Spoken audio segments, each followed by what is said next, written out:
Good evening. I'd like to call the Quabbin Regional School Committee meeting to order. I could ask Jess to read the statement regarding recording, please. Good evening. This meeting will be recorded and will be posted to YouTube and other social media platforms. By participating in this meeting, you understand that the recording could contain your video stream or your audio stream, including images of yourself or anyone in the room with you. If you choose to enable your video or audio device during the meeting, as well as anything or anyone else that may be in the background could be recorded. The recording could include any opinions you contribute and anything you say about yourself. On occasion, chat within the meeting could also be captured in the meeting recording. Therefore, anyone attending the recorded meeting may have aspects of their personal data recorded if they actively participate or not. Thanks, Jess. You're welcome. Roll call, please. Dr. Allen? Yes. Mr. Marsh? Yes. Mr. Deschamps? Yes. Mr. Willanen? Here. Ms. Kelly? Yes. Ms. Garvey? Yes. Ms. Cartier? Here. Oops. Mrs. Chamberlain? Here. Ms. Muck? Here. Mr. Afonso? Mr. Wiggler? Here. Mrs. Thompson? Yeah. Mr. Nutter? Here. Ms. LaRange? Here. And Mr. Brophy is not here. Okay. Thank you. It's the first item on the agenda is the approval of minutes from October 17th, 2024. So move. Second. Thank you.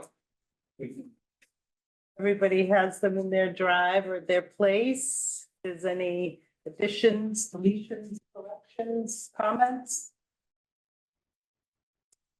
Hearing none. Call, please. Dr. Allen? Yes. Mr. Marsh? Yes. Mr. Deschamps? Yes. Mr. Willanen? Yes. Ms. Kelly? Abstain. Ms. Garvey? Abstain. Ms. Cartier? Abstain. Mrs. Chamberlain? Yes. Ms. Muck? Yes. Mr. Wiggler? Yes. Mrs. Thompson? Yes. Mr. Nutter? Yes. Ms. LaRange? Yes. Okay. Thank you. Okay, next item would be Student Advisory Council. Turn it over to the superintendent. Sure, I'm actually going to turn it over to Principal Cook from Hubbardston Center School. She is here with some of her fourth graders and they are really excited and a little bit nervous about talking to you tonight. So these three are exceptional role models at Hubbardston Center School, and they were asked to come by me, they were invited, talk to you about some great things that are going on at school there. So go ahead up, you three, they'll introduce themselves, they're all prepared to do so. Welcome. Hi, my name is Owen Shotwell. I love playing sports. Hi, my name is Kaden McHugh, and I love to play football outside with my dad. Hi, my name is Fiona Fonta, and I love practicing field hockey with my mom. Fiona. We are here tonight to talk about belonging at Hubbardston Center School. This year, we started to have school-wide read-out-louds, where we all read the same book and discussed it as a homeroom. Then there was a school-wide activity that all students do. Last year, we put our name on puzzle pieces that were hung around the school, showing that all students were part of the HCS puzzle piece. This year, we read the book A Little Spot of Belonging. It's about a spot named Spot, who explains that belonging is a feeling of safety, inclusion in a community. The book teaches the importance of self-love and belonging. Every morning, we start the school day with morning announcements, and students hear about a character education trait. Each month, there is a focus on a different trait. So far, we have focused on respect, responsibility, and gratitude. During the announcements, we hear the word, the definition, and the example of how to show that character education trait. For example, one way to show gratitude is by saying thank you. Another way to show gratitude is by naming something you are grateful for each morning. All morning announcements end with the message, remember, you belong here and we believe in you. Last year, we started to participate in all school meetings each month. All classrooms, all camp students, and all staff members joined together in the gym. Talk about all students and staff feeling safe, comfortable, and feeling like they belong. Students are recognized for earning a Bixley Victory ticket or being part of the Comic Club, our reading and math incentive programs. The main focus is on the monthly character education trait, which will be gratitude this month. We hear about examples of that trait being seen throughout the school and watch a brief video or a song connected to this. Students really like this assembly each month.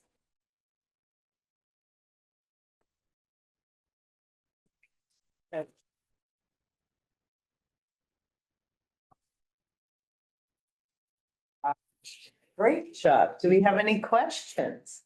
Presentation. Sure, I have a question. So I'm sure and I know your teacher prepared you well for this, but I'm curious, when you went home, did you do this once for your parents to see if they liked it, or did you just come in here and say, I'm just gonna wing it? Kinda. Good to know. Good job. Good job. Very good. Anyone else? The principals on the screen behind you are clapping for you too. Look at that. High fives. So I'd like to ask a question. I think you have another upcoming all-school meeting because all of the school committee has been invited to attend. So do you know the date of that by any chance? Oh, friend. Oh, this Friday? Next Friday. Next Friday, the 22nd. 22nd. So if you want I to see know, their but it's all-school Friday. meeting, the 22nd. I have a question. Do you think that this has helped the school culture? And how have the students felt about it? How do you think it's been received by them? Do you think it's changing or it's different? I think it's definitely helping and I think it's changing and telling them that they belong there and that they're a part of the school. Great.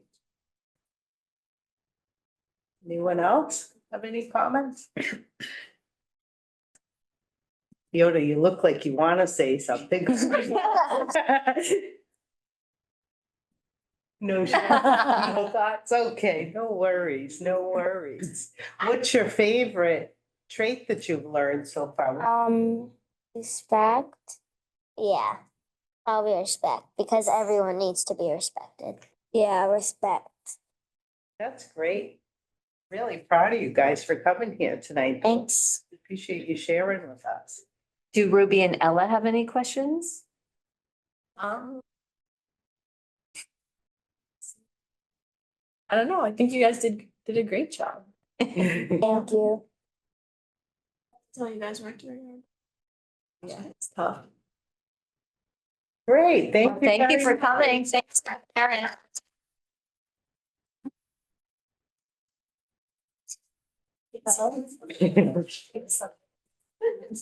Okay, next up, we have our student committee, student representatives report. So Ruth and Ella, the floor is yours, whoever'd like to start. I put together a little presentation. 1 second to pull it up. No problem. Maybe our fourth graders will have questions for you. Did I stand by the microphone? I think you'll be okay.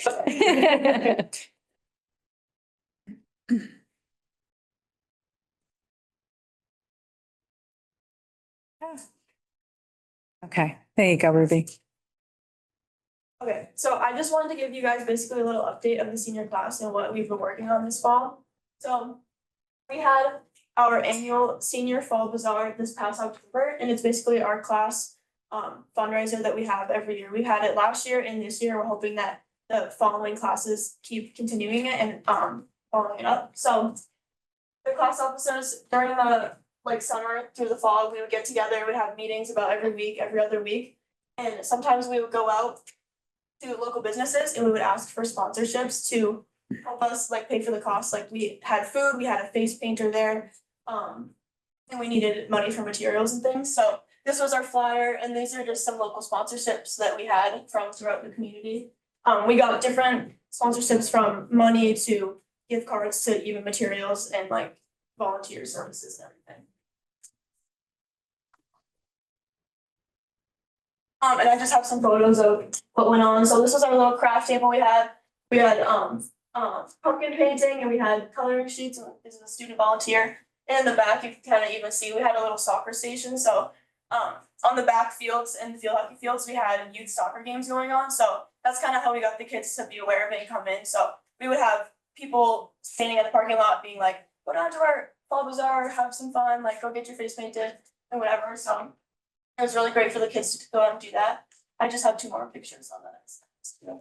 This was our face painter. Sorry, they're a little blurry, but and then we just have some more games over here. You can see all the people that were there. And then the next slide, I just have some conclusions. So for the senior class, we got over 40 plus students, senior and other classes, to volunteer at this event. So that's like about half of the senior class, just 40 students there. And we just really like it because it brings up the whole community together. We get families, students, like everything there, you know, everybody in the community.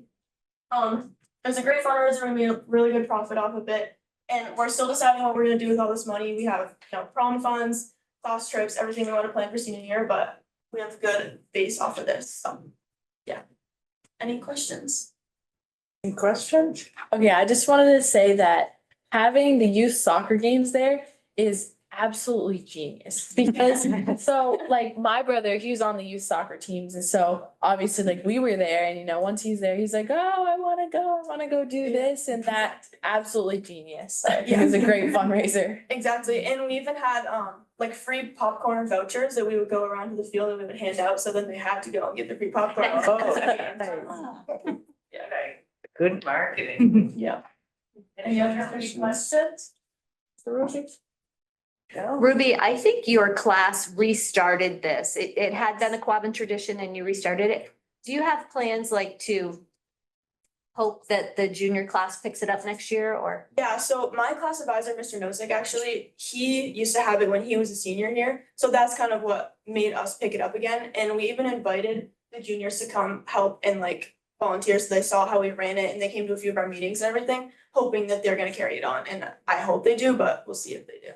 Another genius idea. Great. Great. Okay, sounds good.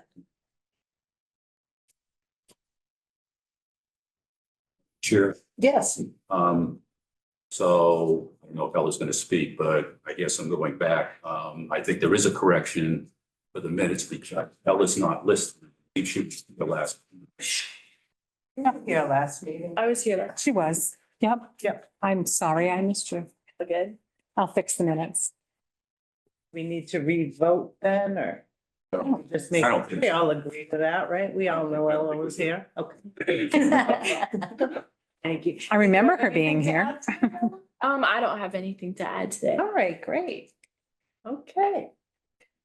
Next item is the administrative reports and superintendent of schools.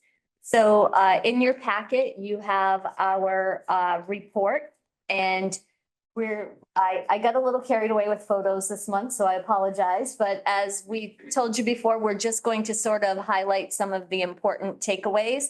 So in my report, I've aligned it with our district goals. So one thing that we did that was new and different this year that really helped us work on goal 1 about having positive opportunities and equitable opportunities to connect to the district is we ran for the first time, I don't know about ever, but the first time since I've been here, a full day of parent-teacher conferences at the elementary level. So typically we devote a half a day to parent-teacher conferences, but we had gotten feedback both from families and teachers that sometimes it just wasn't enough time to have a meaningful conversation with families and sort of build that partnership. So we tried a full day, and so far our feedback that we've gotten has been very positive, both from the teachers and the parents, and maybe some of the elementary principals want to add a comment about that. But early indication would be that we should continue to offer this to families. I did share some pictures in there. The top one is from a Veterans Day assembly over at Ruggles Lane School, put on by the 4th grade. It was absolutely adorable. They sang all of the songs for each of the branches. I think that was my favorite part of the day. But it was very, very well done. They had a lot of veterans in attendance. It was really nice. This weekend is a big weekend for our drama club because we have our Beauty and the Beast production. You can buy your tickets online or at the door. I put the show times in there, but it is all abuzz in the hallways of the middle high school. I'm sure Ruby and Ella can back me up on that, but everybody's talking about it. They're in full rehearsal and we're super excited about it. Is that a straight play or a musical? Musical. Musical, yes. Isabel, our former student committee rep, is gonna be Belle. Yes, you'll recognize a lot of participants for sure. Because they've come through your meetings here. Over when we were away down the Cape, we talked about teacher hearing a report from our teachers. So I spoke with President Berenger, and the way that he would like to do it this year is to have a little bit of more time with us and meaningful conversations. So we're going to schedule quarterly meetings with Deb, Mark, myself, and Mr. Berenger. And so we'll have our first one this week. We can report on that at the next school committee meeting. I think I shared this last time we were together, but I'm not 100% sure. But the acting commissioner of education, Russell Johnston, is going to visit us on Monday, November 25th. We plan to highlight and showcase how we're using grant funding to expand our inclusive practices at the middle school level. So it was really interesting to hear our Hubbardston Center students talk about this sense of belonging. This is something that we really have a focus on. And we've applied for multiple grants, both for co-teaching, intervention support. And we hope to be able to not just showcase that to the commissioner, but also the Department of Education offers a lot of opportunities for additional funding and professional development. We believe by, having him in and seeing what we're working on, that he'll also be able to offer us a little bit of feedback and support. I just want to call out the wonderful picture that was actually taken earlier today, but you'll see our post-grad students working with our interns and our community closet group. So this is something that Principal DeMarias kicked off. I don't know if it's last year, Purnima, or the year before. Last year. But they have a whole room dedicated to this community closet. They accept donations of clothing and of food.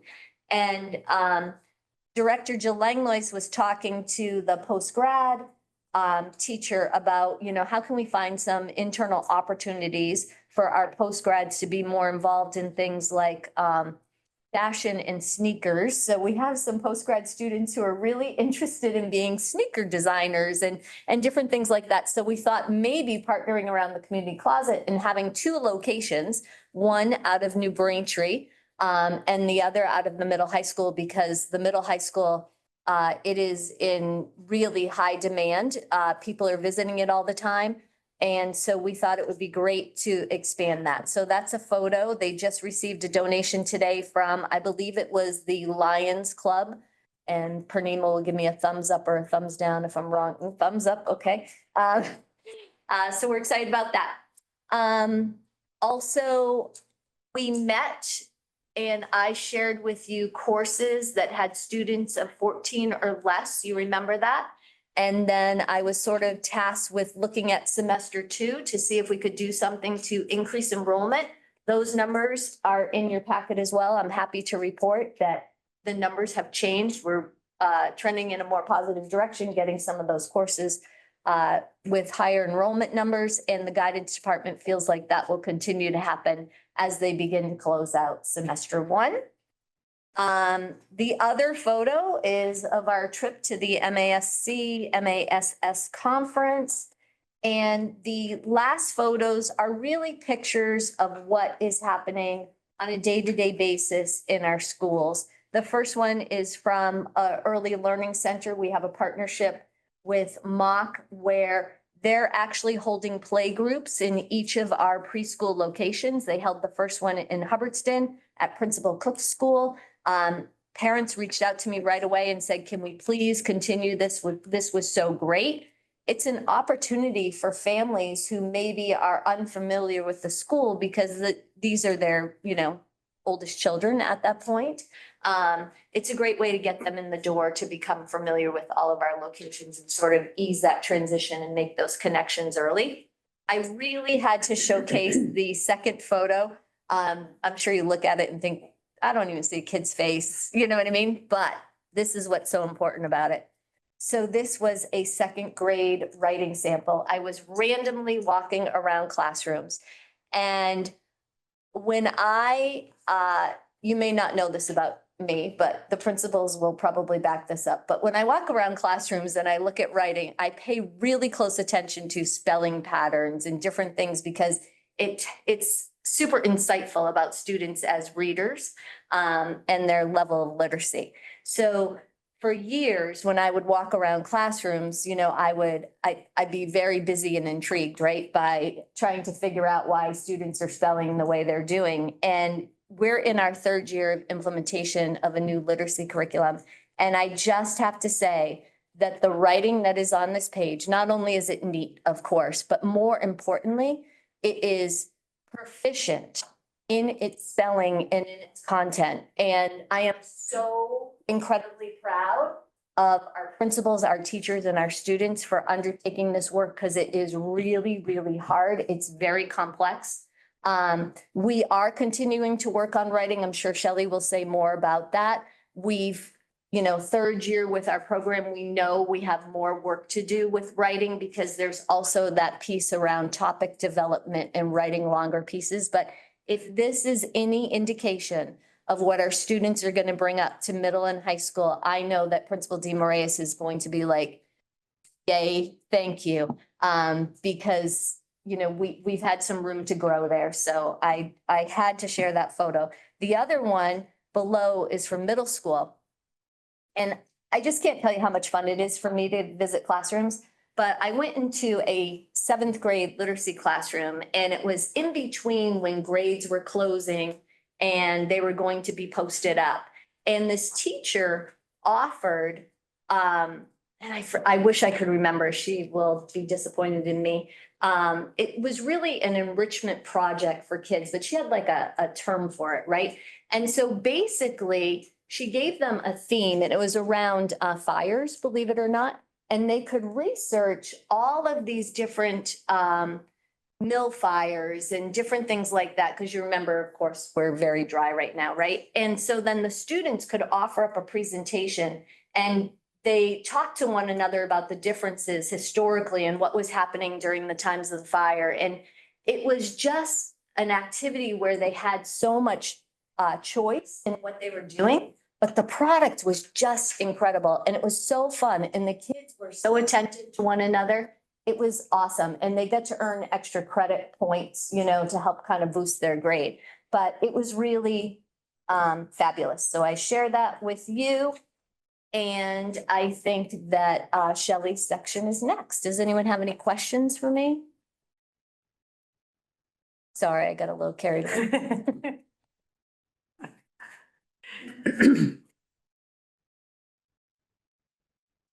Sorry. Okay, so we are. The PD for both elementary and middle school is ongoing. It's something that we want to continue building on throughout the course of the year. So our middle high folks are really looking at using PLCs, which are professional learning communities, where the teachers have opportunities to get together to look at student work, look at formative assessments, and really think about how they can support students moving forward, so that we see more positive outcomes in our student growth. In regards to elementary school, the focus is really on writing, and will continue over this next year. In this upcoming PD, we're really looking at the writing process and the writing routines. So really getting students to think about their writing, plan what they're going to be writing, actually have the time to write, and then revise their writing. We're going to really focus on looking at teaching teachers and students how to use 2-column notes to really think about their writing and plan that out and what that would look like, and then using a top-down topic web to help students organize their writing so that they're able to go from their notes to look at that top-down topic web and have a kind of a vision or a format of how they're going to actually lay their writing out and be able to follow that sequence within their writing. So we're really excited about that. We'll be engaging in that throughout the school year. Back to my the administrators just recently as a whole group, we just participated in some professional development with Dr. Holly around culturally and linguistically responsive teaching and learning. We're also going to be doing some work on Monday with the high school folks, so high school administrators and the instructional leadership team and the academic coordinators. They will be looking or engaging in a CLR instructional support workshop. So they'll be able to get that training from Dr. Holly and then use that to support teachers in the classroom. I think.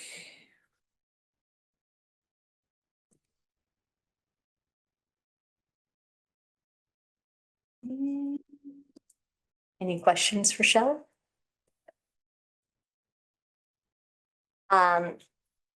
Director Kevin Clark is not with us tonight, but he has some notes in his section if anyone has any questions on that. One thing I want to share, because I just don't remember if we met in between or not, but when we met with the towns, we shared sort of a capital project plan with them. And some of our towns have already taken action on some of the items that were in that. OCAM's one of them.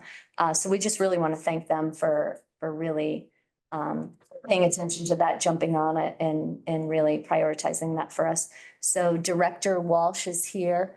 And I think he has his report there. If anyone has any questions for him, I'm sure he's happy to clarify anything that's there. I think one of the big things that's happening is that the MCAS platform is changing. So it's been Pearson Access Next forever. So we're all a little nervous about that because honestly, it took us a long time to kind of learn that old platform and now they're changing it on us.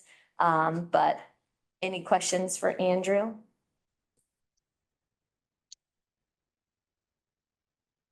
The only thing I would kind of little bit is the fifth line item there. The FCC has long been a supporter of connectivity for schools, and they reimburse a lot of our internet costs as long as we file some of their rules. This year, they've launched a pilot program that will cover some schools for the next 3 years for $200 million worth of cybersecurity products, including software and training. It's a very limited program. There were 2,700 schools that applied. And knowing that there were $3.7 billion worth of requests.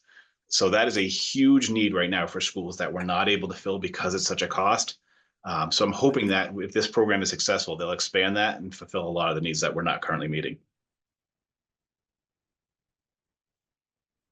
I assume that these we were one of the ones not chosen.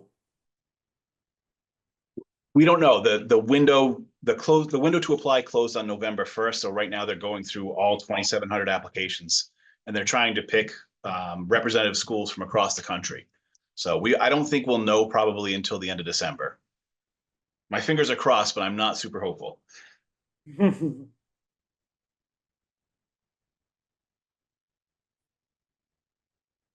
Julia? Last time we talked about health insurance and how our initial renewal for health insurance was going to be 14.3%. I have good news.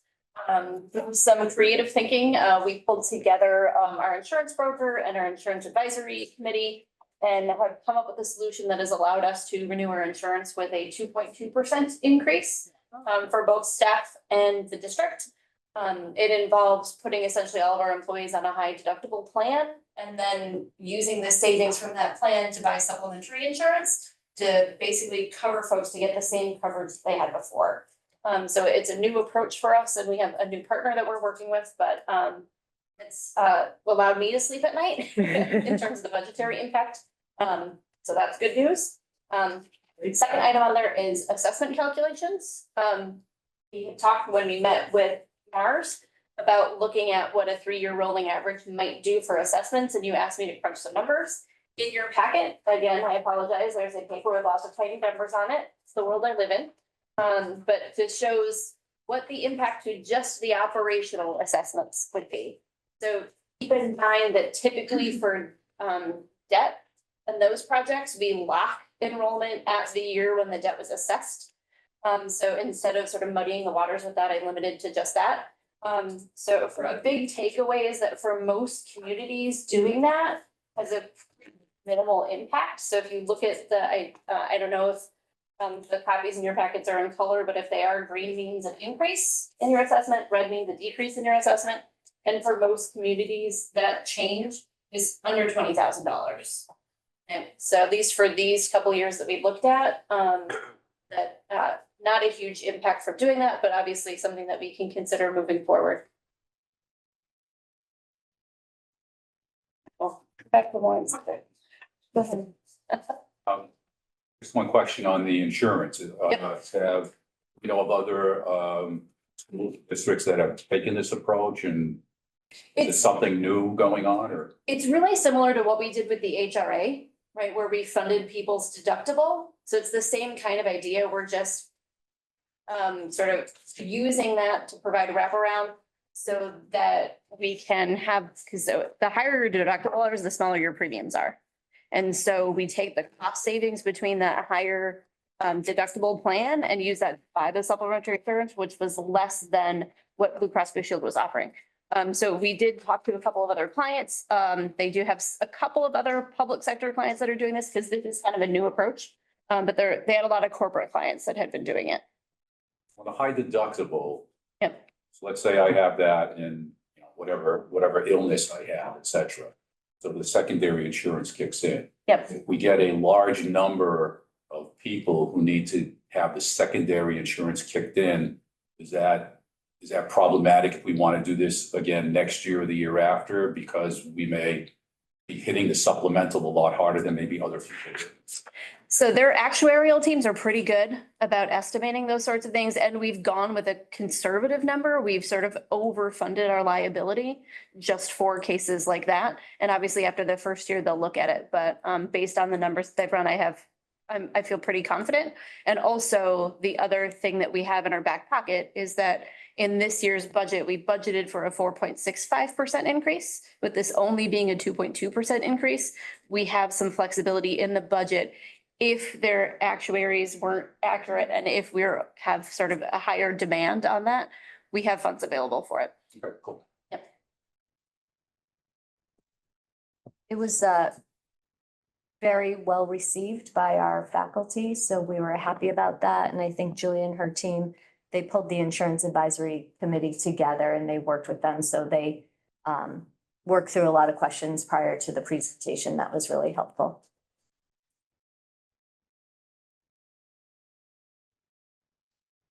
And Jill is up. Yep. Can everybody hear me okay?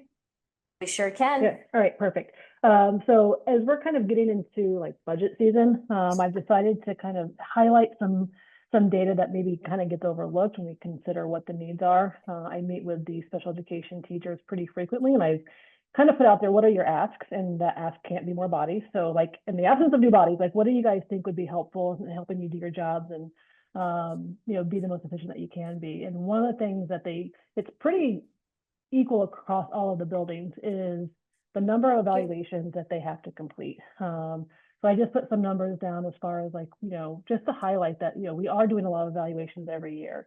And all these do tend to fall on the special education teachers to complete a bulk of them. So I think for them, being able to continue to do their jobs and service all the students that they have to service, it's just kind of keeping in mind that there are ancillary activities that they're also doing that I think kind of gets overlooked when we start considering the needs for the budget. So those numbers are there. You can certainly look over them. Let me know if you have any questions. And then I guess just for me kind of being new to this position, if there's information that you guys would like to see me report on, either monthly or if there's something different every month that you'd like for me to report on, please let me know. I'm happy to, you know, kind of tailor what I report based on what you guys would like to know. Any questions for Jill? So Jill, I think what you're showcasing is, and you're really just focused on reevaluations, right? The numbers for initial evaluations are not here. No, they But are. in There's, some- there's the active referrals. Right now, the active referrals for initial evaluations, we have 86 across the district.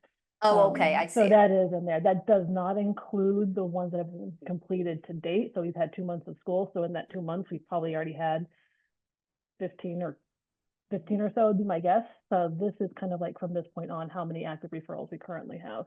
So we have initial evaluations in addition to the reevals, which right now for this year, we had 153 reevaluations that are due at some point throughout this year. This does not include, we have additional assessments that come up as time goes on. And, we could have initial referrals, beyond the 86 that we currently have because we get requests, somewhat frequently for initial evaluations. So that number will continue to grow, most likely. Thanks. School psychologists, do We have 2 school psychologists. they handle Yep. all? No, well, they do some testing, but our special educators do their own testing. Yeah. And that varies, I think, Jill, from district to district. It does. So our school psychologists do all like our cognitive type testing, and the special ed teachers do the academic testing. There are some districts where the school psychologists do all of the testing. And then, right now it works out where our special ed teachers are doing a lot of the testing. They know the students know them. But yeah, we do, the school psychs do a lot of testing as well, because most of the time when we're doing a reeval, there's academic and there's psychological testing that's being completed. We do have some students who might be related service only. So that number may not always be just special ed teachers who are doing testing. It could be our related service providers as well. So school psychologists do the WISC and those kind of tests where the special ed teachers do the achievement portion. Is that? Yeah, right? that's correct. Yep.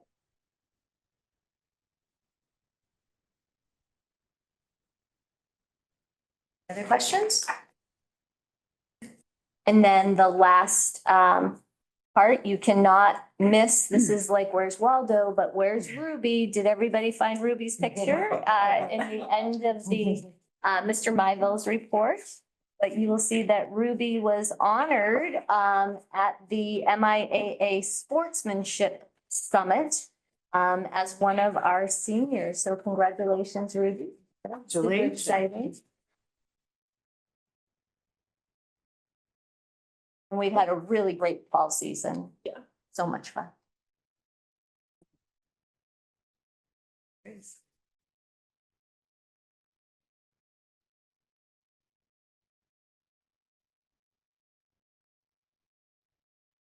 Good? Yep, we're good. All Thank right. you.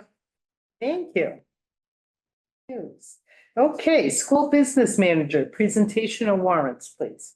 Since our last school committee meeting, bi-weekly payroll warrants 9, 10, and 10.1, weekly payroll 16, 17, 18, and 19, and accounts payable 31H, 32B, 33A, 34B, and 35 have all been processed by the business office. Thank you. Thank you again for being creative and working on that insurance. That's great news. Appreciate that. Okay, subcommittee reports. Administrative review, Nothing. audit, Same. budget, central office, Nothing. collective bargaining, Nothing at this time. building grounds and safety, Nothing. right along. Policy review and reform. Going so well. We were. This is a split report. I make a motion that we remove ADF, wellness program, AC, non-discrimination and harassment from the table and adopt. We have a second? Second. Sure. Do we need to vote on those separately? I guess that's up to you. We usually vote on them separately, but I mean, I guess we could do them both together. Both Well, being motion removed from the both together. table. So. Dr. Allen, Yes. Mr. Marsh, Yes. Mr. Mr. Deschamps. Yes. Mr. Willannon. Yes. Ms. Kelly. Yes. Ms. Garvey. Yes. Ms. Cartier. Yes. Mrs. Chamberlain. Yes. Ms. Muck. Yes. Mr. Wiggler. Yes. Mrs. Thompson. Yes. Mr. Nutter. Yes. Ms. LaRange. Yes. Thank you. Now, I make a motion, we rescind policy ACA, ACAB, and ACE. They have been replaced by policy AC and are no longer totally applicable. Have a second? Second. Any discussion? Hearing none, roll call, please. Dr. Allen. Yes. Mr. Marsh. Yes. Mr. Deschamps. Mr. Willannon. Yes. Ms. Kelly. Yes. Ms. Garvey. Yes. Ms. Cartier. Ms. Cartier. Yes. Mrs. Chamberlain. Yes. Ms. Muck. Yes. Mr. Wiggler. Yes. Mrs. Thompson. Yes. Mr. Nutter. Yes. Ms. LaRange. Yes. Thank you. Now, I'm gonna switch over to Lee here. A few weeks ago, I came down with COVID and I'm sitting there in my partly muddled state. And the phone rings and it's Lee. He said, well, are you gonna come to your meeting?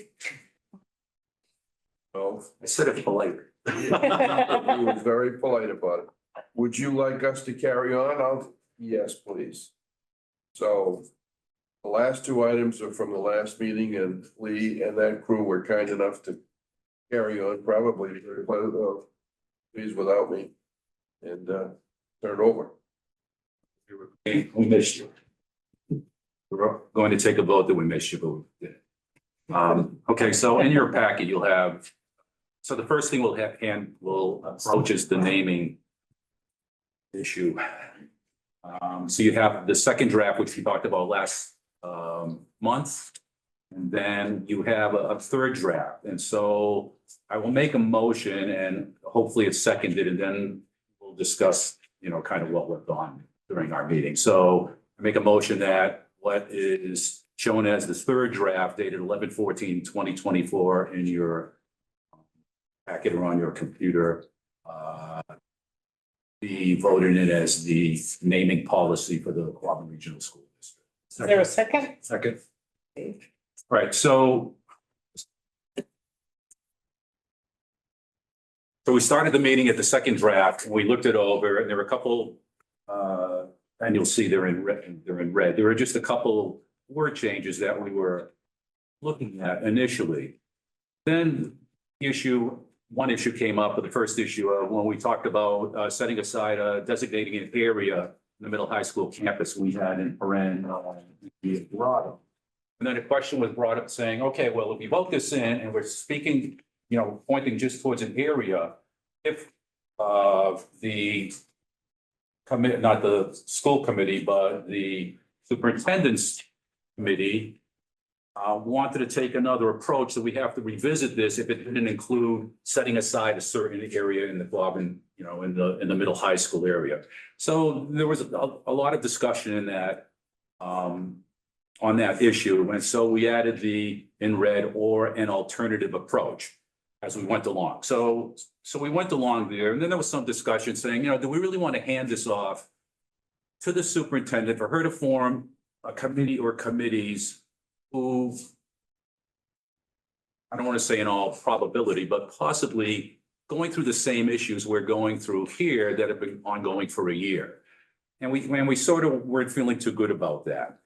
And then I raised another point myself of saying, we didn't address how we were going to approach this, because a lot of the other districts or schools have only deceased people can be done, or deceased and living people can be done. And I sort of said, well, how do we want to handle that? Do we want both? If we have both, is there a higher standard for a living person to have something named after him or her than a deceased person? Should we vote 2/3 for a living person? So that engendered some conversation.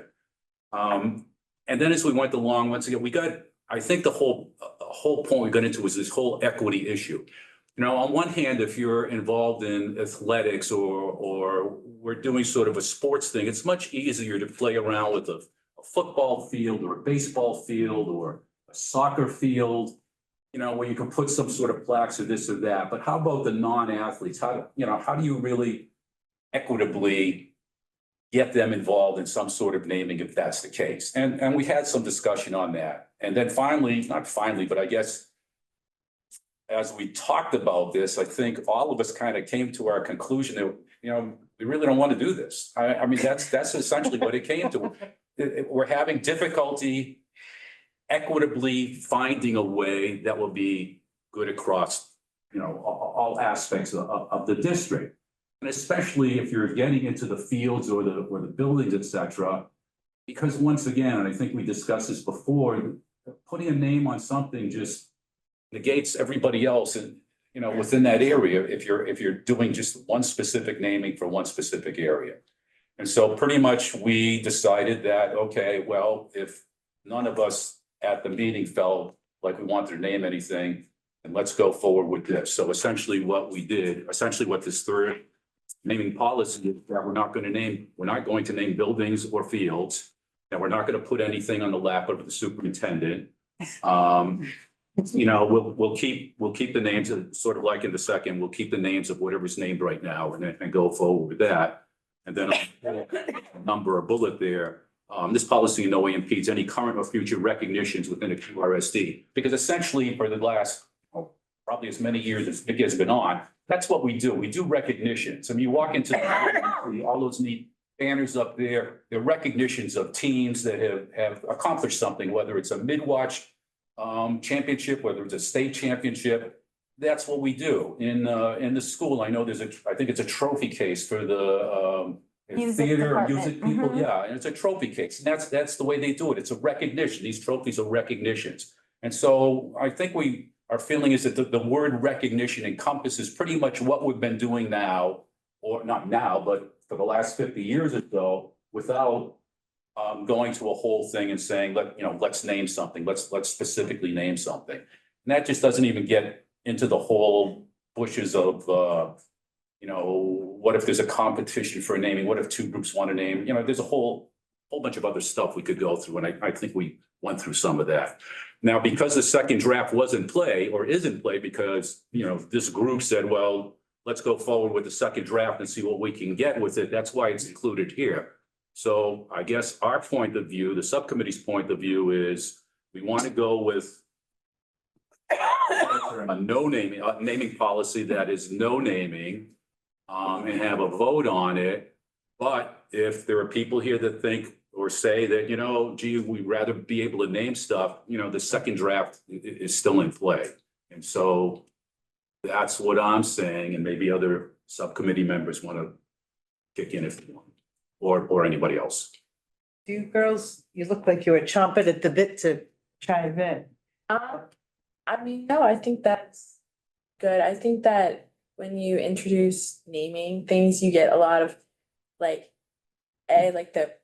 you were saying, like the athletic people, they're gonna take over. But I know last time you were saying like the real people we should be recognizing, like the custodians and stuff. And realistically, like, I don't know if we can find a way to do that. And I think this is just easier. Thank you. Appreciate it. Committee members, input? I say move the question. I think we've talked about it. I mean, we couldn't come to an agreement as far as how would you distinguish one from the other, or there were just too many variables. Somebody would get hurt. Anyone else?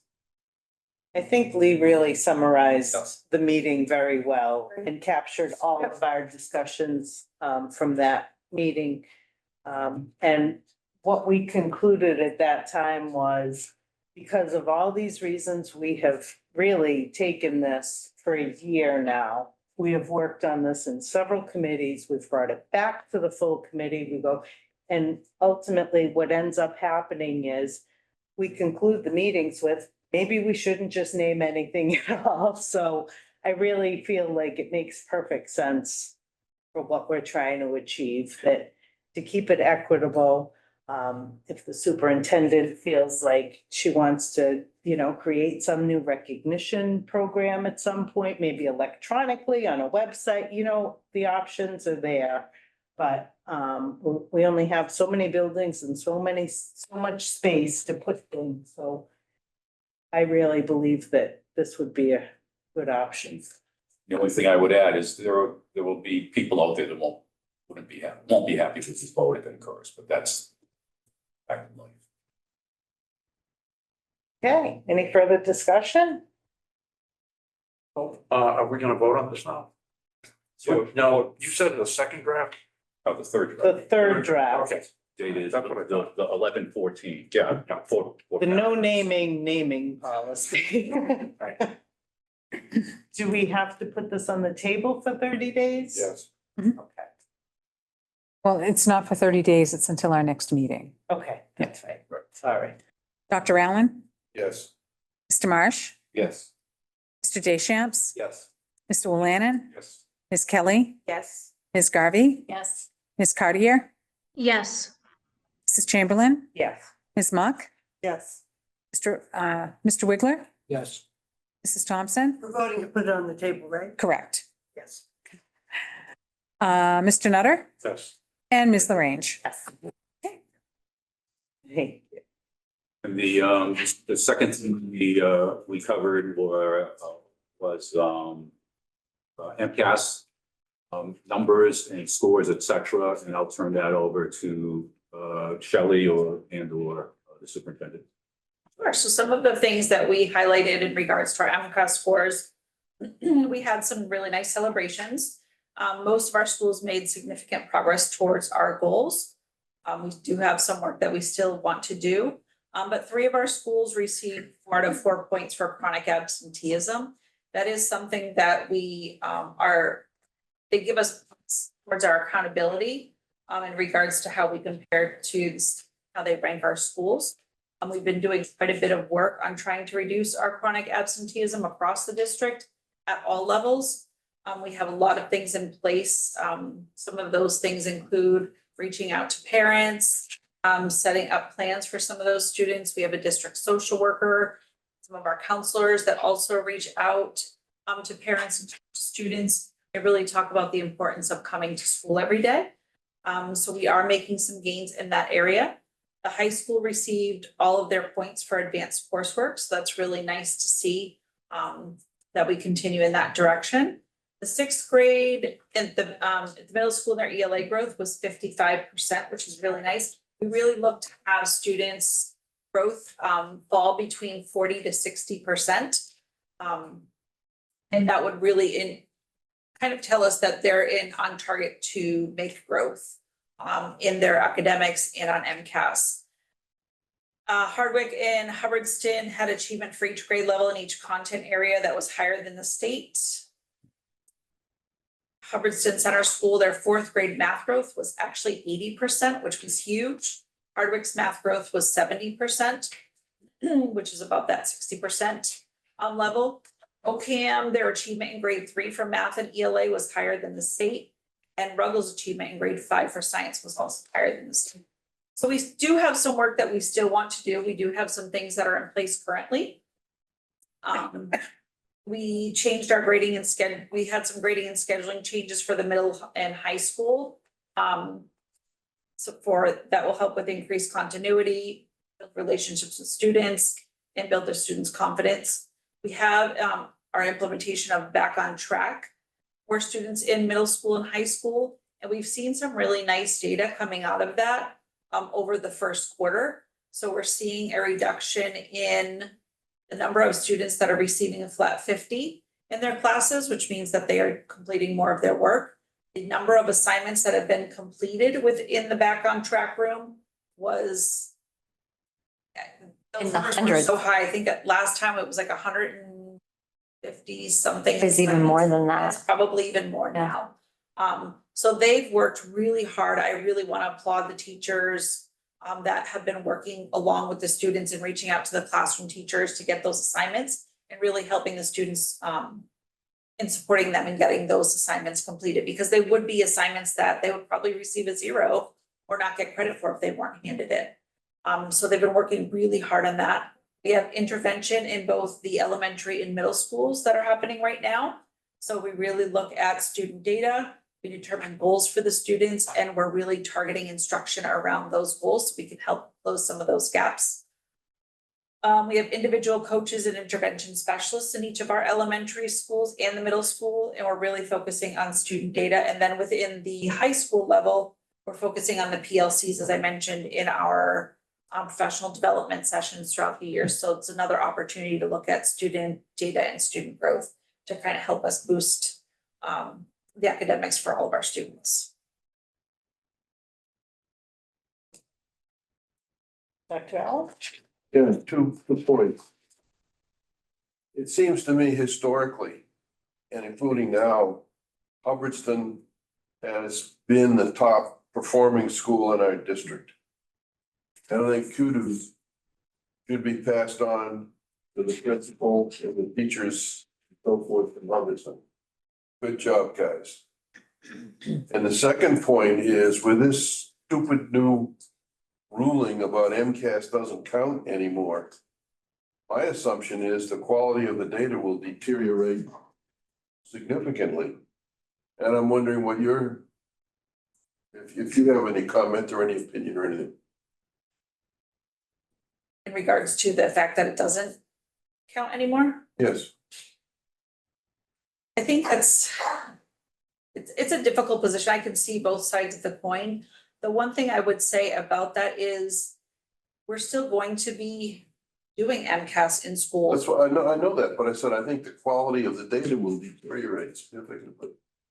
That's my question. Do you see that or not?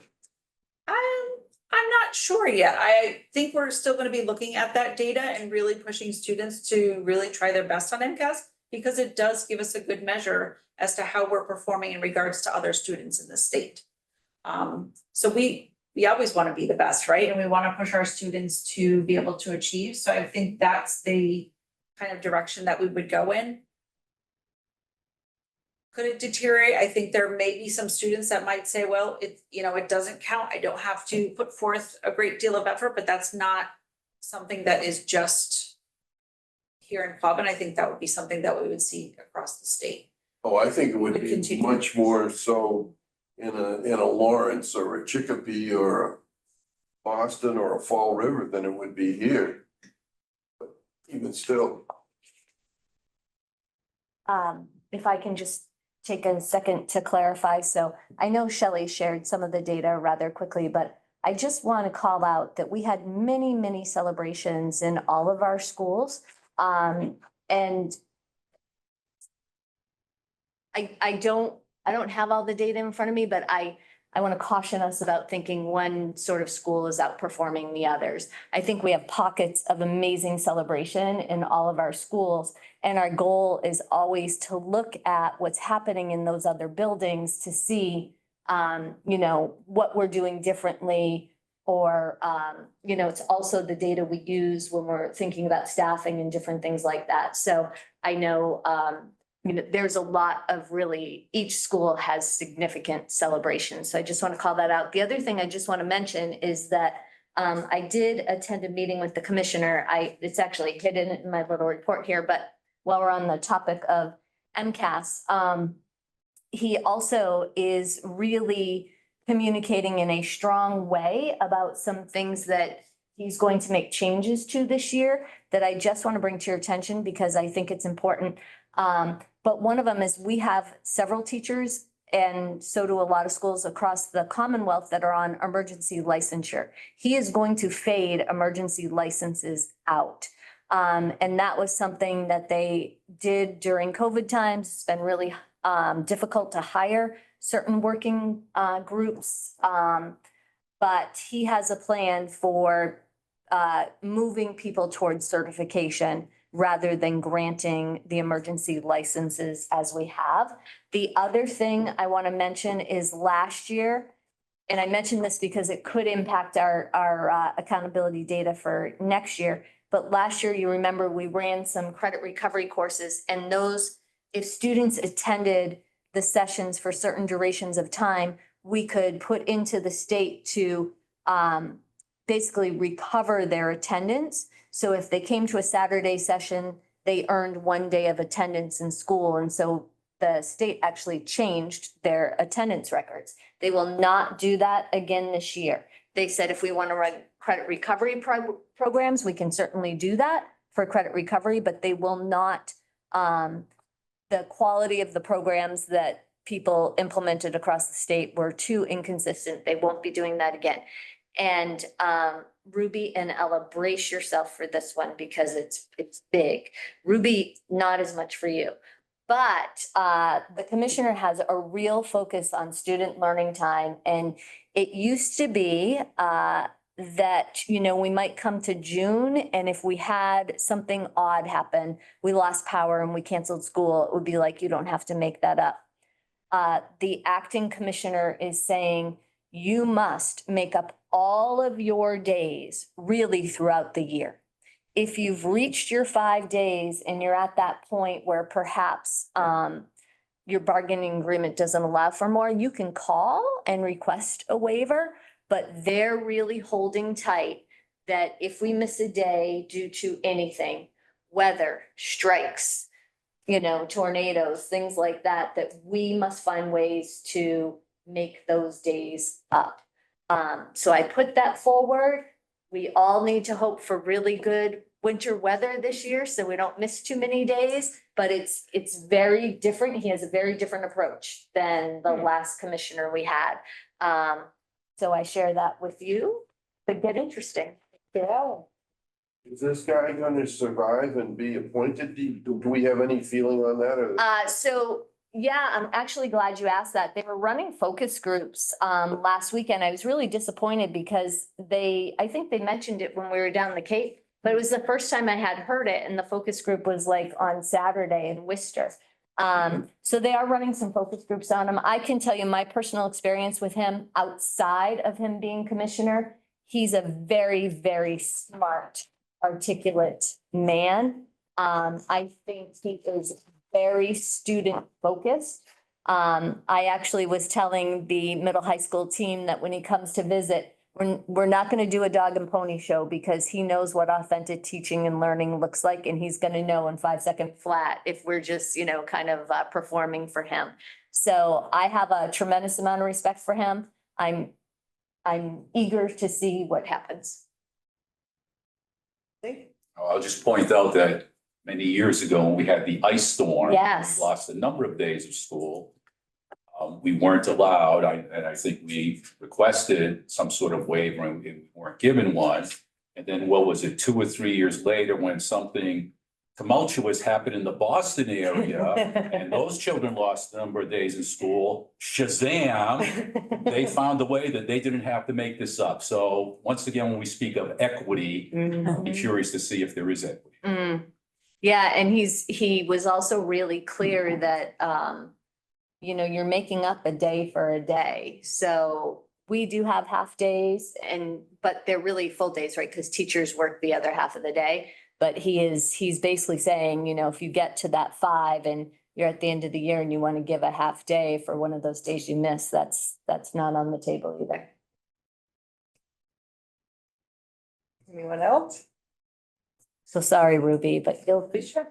You have your end date already. Colleen, do you think that would put us in the position of, say we had a couple of days missed, that it might eat into like an April break or a February break? Yeah, I mean, End of the year. it's a good question.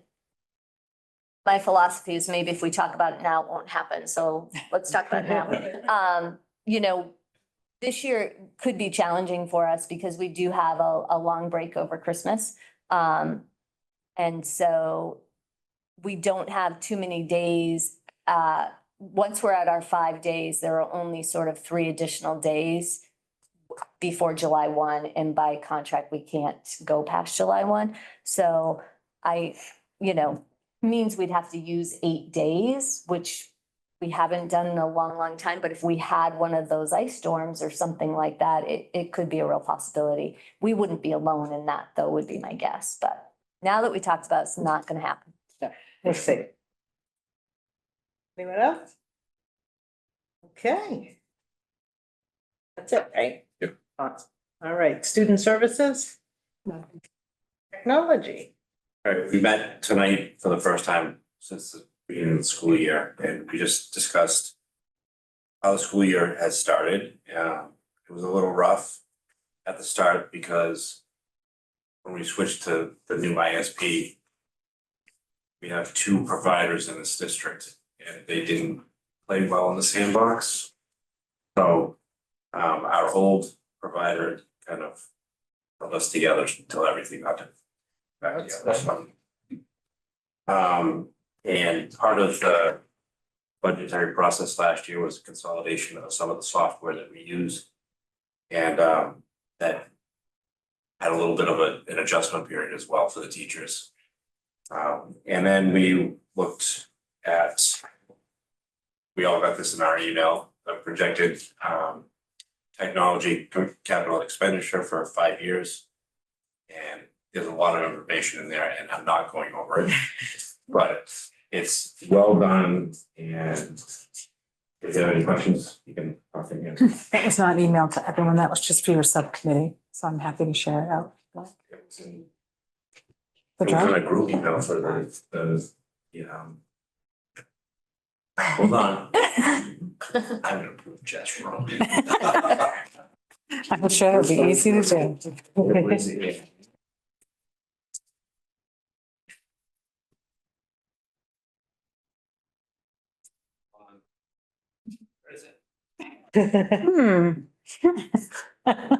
No, it was in a 3-box thing about the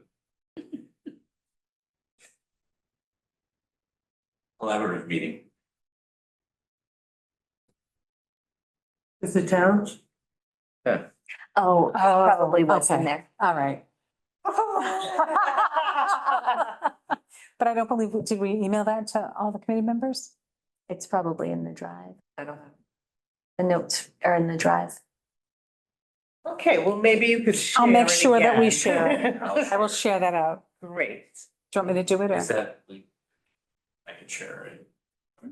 I'm just gonna share it. don't let anyone respond to you.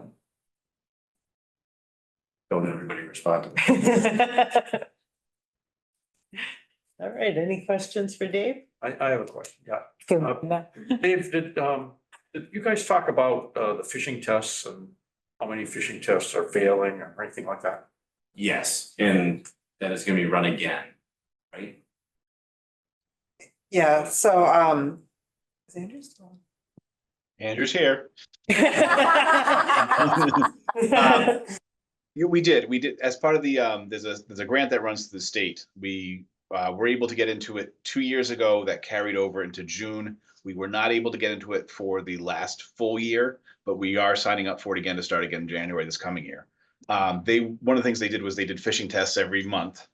That sent out random, very, very devious emails that looked very legitimate. And if a staff member clicked on them, they got a little pop-up saying that you were caught and you have to do a little bit of a training, and it forced them to do a 10-minute video to give them some accountability and to kind of learn from their mistake. And I was happy to say that we had a very low instant click-through rate. We had under a dozen staff members out of all of our employees, that's including facilities, custodians, teachers, everybody, click it once, and we had one user click through twice. And when I was talking to other school systems, that was a response rate that they were very surprised at, because it was a much higher, a lot of them had a much higher click-through rate. Thank you. Any other questions? Thank you. Ad hoc school district configuration. This subcommittee was formed some years ago and wanted to the couple we had at the time. I think we're over that. Do we still want to have this subcommittee?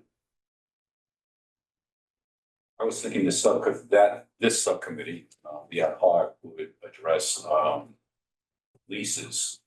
Okay, Coming okay, up. good. That's my thought. I mean, I don't. I think that's a great idea. It's just what I know we started with. Yep. I think it's okay now.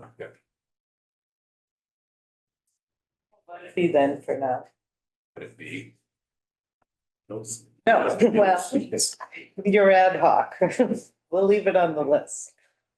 All right, no unfinished business? Any public comment? Public. Okay, school committee concerns. Anyone? I just, that, I think the committee, the shout out to all of our sports teams this autumn, the tremendous success. And the athletic director, I think, when I spoke with him last, we have a good number of kids that are coming out for this stuff, so that means they're staying off their cell phones and computers maybe a little more, but just a very successful season for a lot of the teams. I think that's great because, we have years where we don't have successful seasons, but the kids are still good. They do what they're supposed to do. And I think personally, you learn from adversity. But this year, at least this fall, we haven't had as much adversity. So that's good. Congratulations to everybody. Even football. I think we should share with you our data. Remember that you voted to change the policy about allowing one failure. So I know Mr. Mydell has that data. I looked at it quickly. It is very much in the positive direction. But I don't want to speak without the data. So I'll make sure we bring that to the meeting next time because I know that was an important conversation. Well, this will be the first. So right now we're setting up for winter sports. Yeah. So I guess the next few months will tell whether policy, at least from the point of view of what intended. Not only, as intended, as kids engaging, not only doing the sport, but also doing what they need to do academically to keep that going. I think that's the interesting number of numbers that'll come up. Yeah. Anyone else have any concerns or comments? All right, new business, report on MASC conference. A number of us attended the conference last week. Coming on off the heels of the election and the MCAS question getting voted. So that was a big topic of discussion, but there was over 850 people in attendance to the conference. It was, I don't think we tallied all of our sessions together this year like we did, but we always try to see what sessions are available and kind of conquer and divide and then share back. But a lot of the value is at a lot of the general sessions where we're meeting other communities and discussing how they do things and sharing ideas and collaborating that way. So that's also helpful. The chair had sent an update and asked me to share out for him that he wanted to thank the district in supporting and allowing him to attend the joint conference of our special organizations last week. Aside from networking with other colleagues and school leaders, in parentheses, so helpful, I attended several sessions that were extremely helpful that will help my understandings related to our school districts and our communities. He attended courts and schools, special education updates, trends in collective bargaining, Title IX updates, effective communication strategies, school and community perspectives, and excellent general sessions that was extremely relevant information for our times. Thank you to my colleagues for giving me the privilege to attend, allowing me to listen, learn, and understand. Mark. So that kind of sums up my thoughts as well. I had attended some on AI model policies, and their kind of guidance was don't have one. It's ever changing. It's changing so fast we can't keep up with it. A policy would never. But perhaps we may want to look at like some guidance, guidelines that we put out, with our technology, privacy and employee policies as well. There was a lot of exhibitors there also, so we're able to meet with them and talk about different things that might help, in some of our day-to-day operations. There was a few sessions this year, I think a little more on regional schools. We never think that there's enough of that topic, but that was well attended. Unfortunately, it was one of the first sessions So I think people kind of struggle to get there that early, but we were able to get in on some of those as well. And a lot of the communications too with communities about building budgets and the financial issues. So I think overall, we're all in the same boat across the state, really.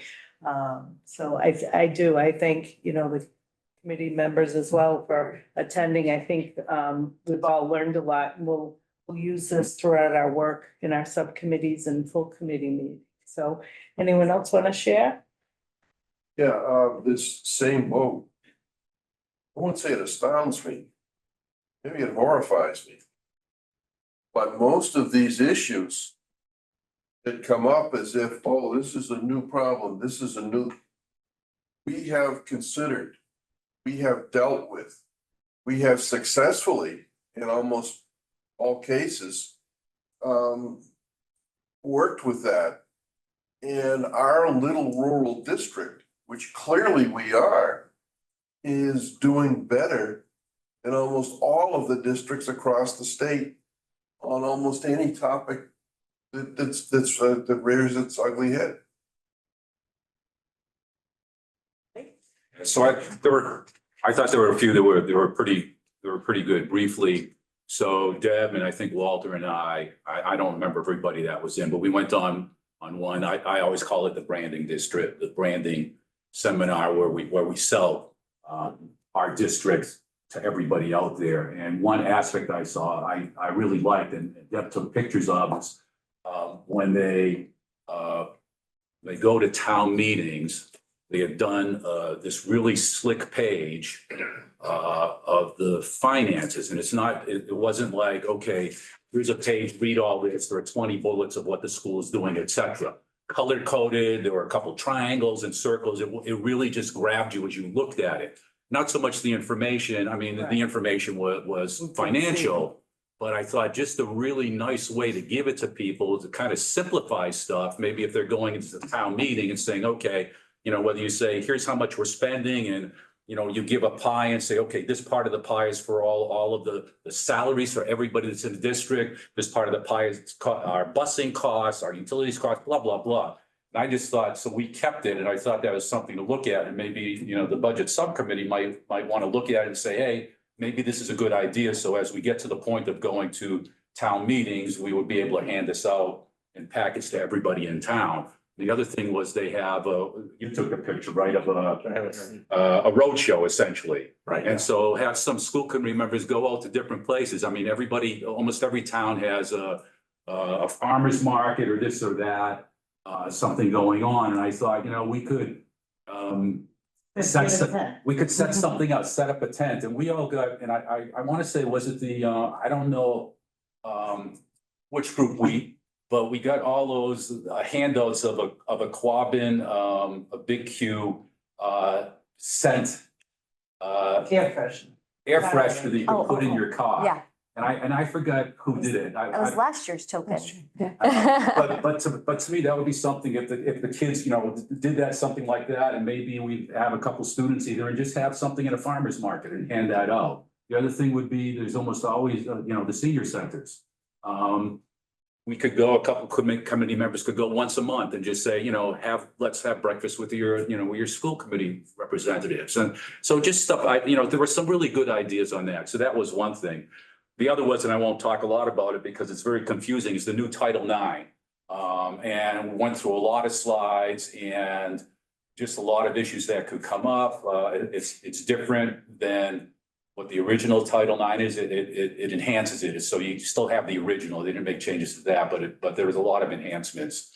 And the thing about that is not to go over it too much because it's new and you got to wait for some of this stuff to get through the courts to find out what's going to work and what isn't going to work. But it was an interesting course.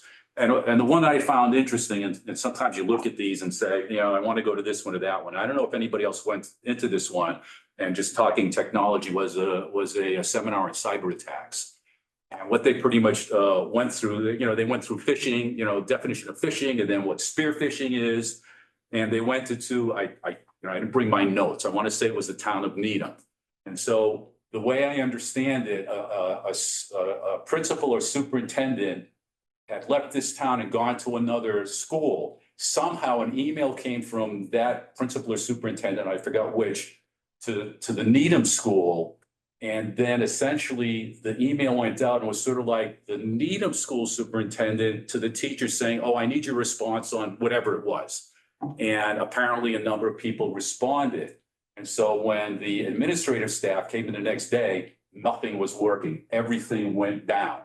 And so they went through all the stuff they had to do, you have to, and they had a plan, and that was part of the thing. It says, you should have some sort of plan to follow, local police, state police, FBI, DESE,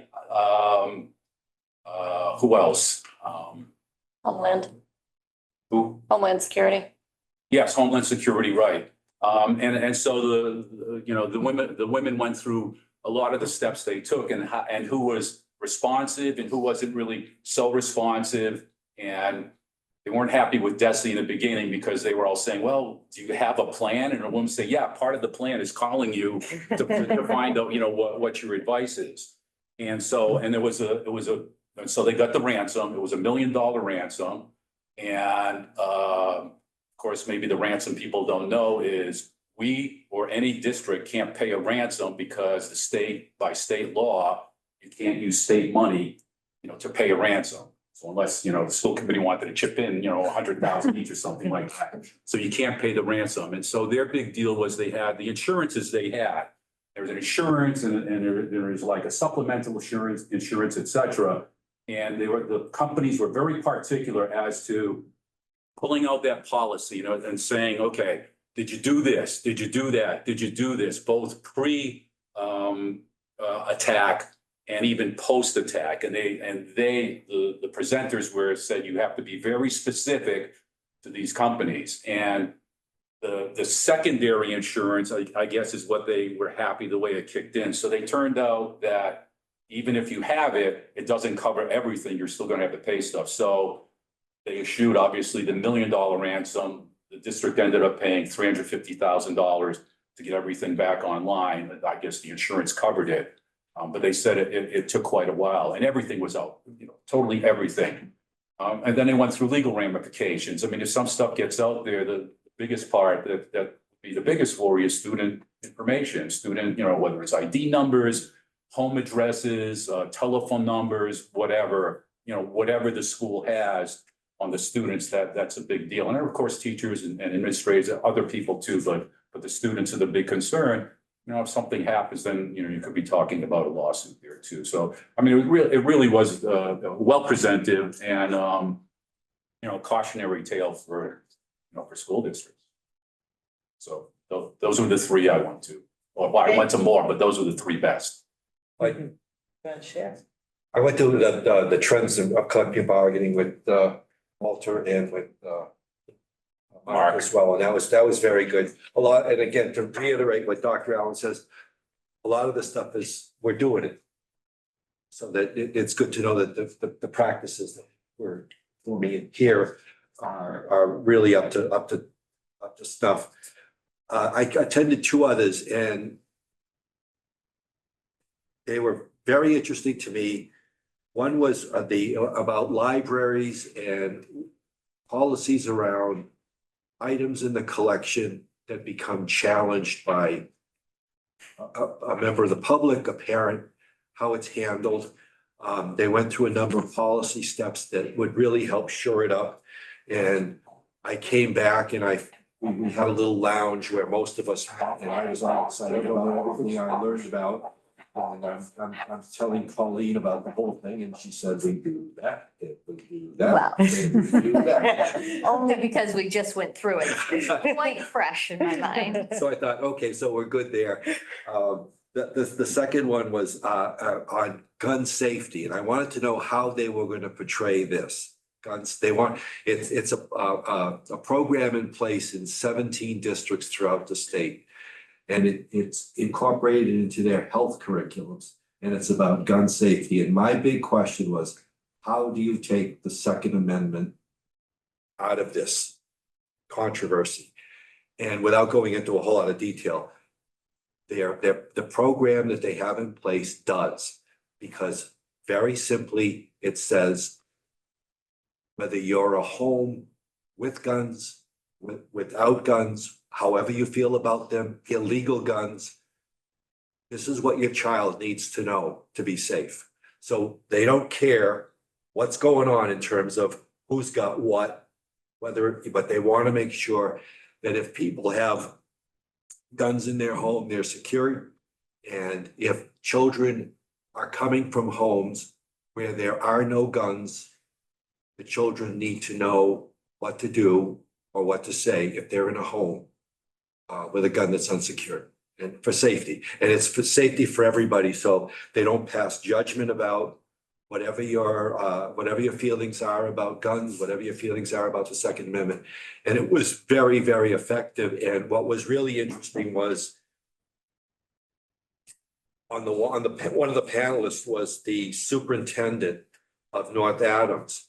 And the Saturday before Sandy Hook, she was mentoring the principal of Sandy Hook Elementary School. And the Saturday before the shooting took place in Sandy Hook, she was on the phone for 3 hours, she said, with the principal, because the principal was getting pushback from the parents in Sandy Hook about the fact that the principal was insisting on the door being locked, and the parents didn't like it. It didn't matter anyway because of what happened there. But and when the superintendent was talking about this, you could hear the catch in her voice. The emotion was still there, and it was so hard for her to talk about it. But on the other hand, she's pushing this program, and she got her license to carry.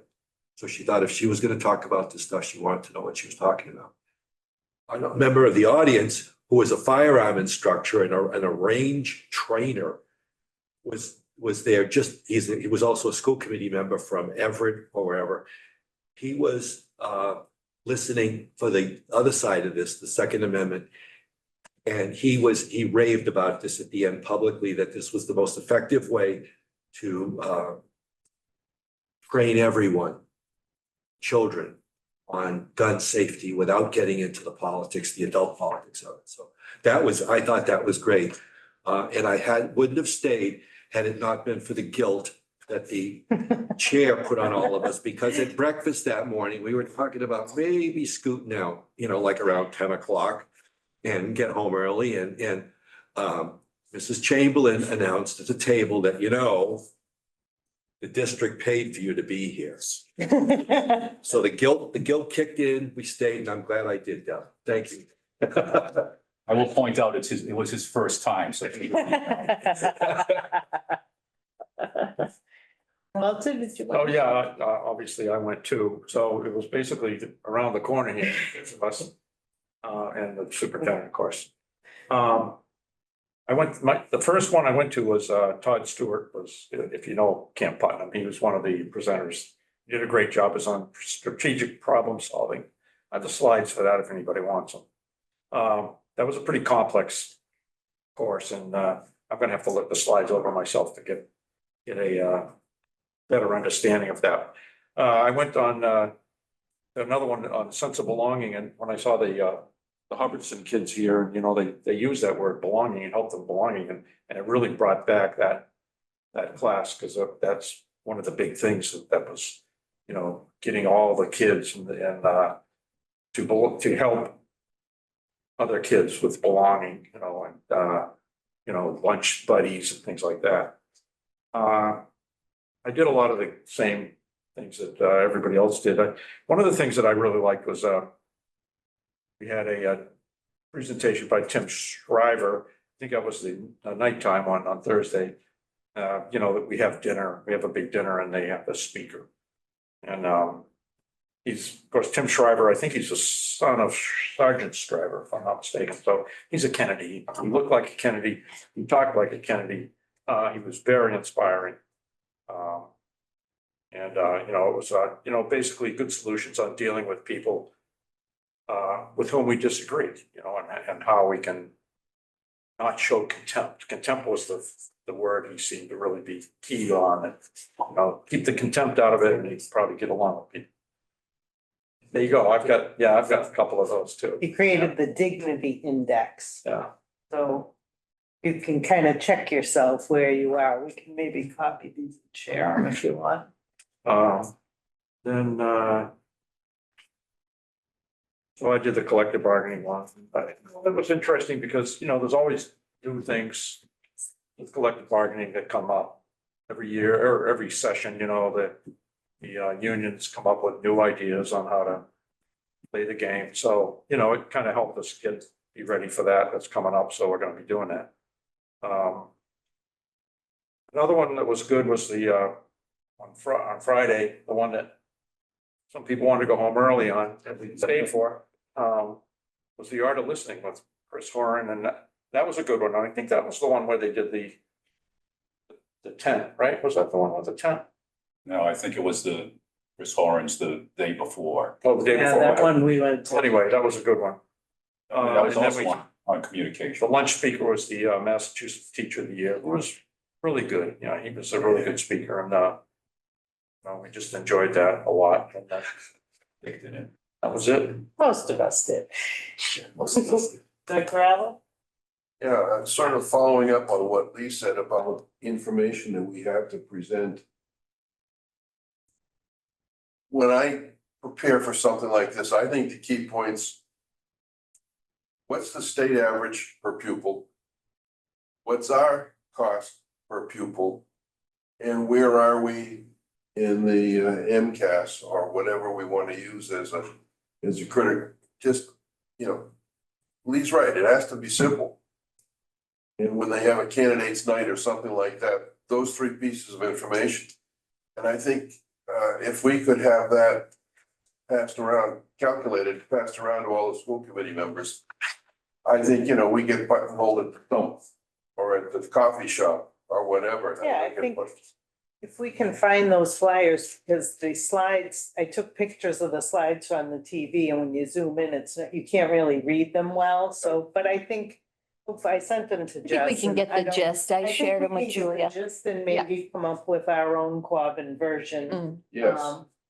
So something, yes, so we can kind of keep them in our car, and when we're talking to people, hand them out, and but yeah, the point of the 10th was communicating and being transparent and open with our community. So if we have a presence and they expect us to see us here, maybe more people will engage with us, you know, in a less formal setting, and, you know, they may be a little freer to ask questions, and, you know, maybe we could include teachers if they wanted to come, or other staff members, or, you know, one or two committee members, or, so I think, you know, I know we have meetings and all our own obligations, but I think if, you know, maybe we could coordinate some of this outreach. The superintendent's been doing it, and, you know, we can do a little bit, I think, as well, so. And maybe some of this could be in your letter to the paper. Sure.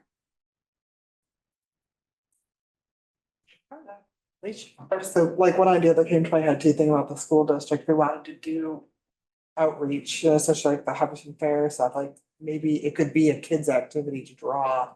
Well, that, You know, maybe it's like. that's what they said. Or- Wherever the activities are, Hubbardston, you know, we're lucky to have Katie Young, and we have a big list of activities going on all the time in our town. But Quabbin should have a presence there, right? Just throw up the tent and hand out our air fresheners or whatever, and just talk to the community, so. You'll definitely get people to come over. Yeah, so I think it's something we should work towards.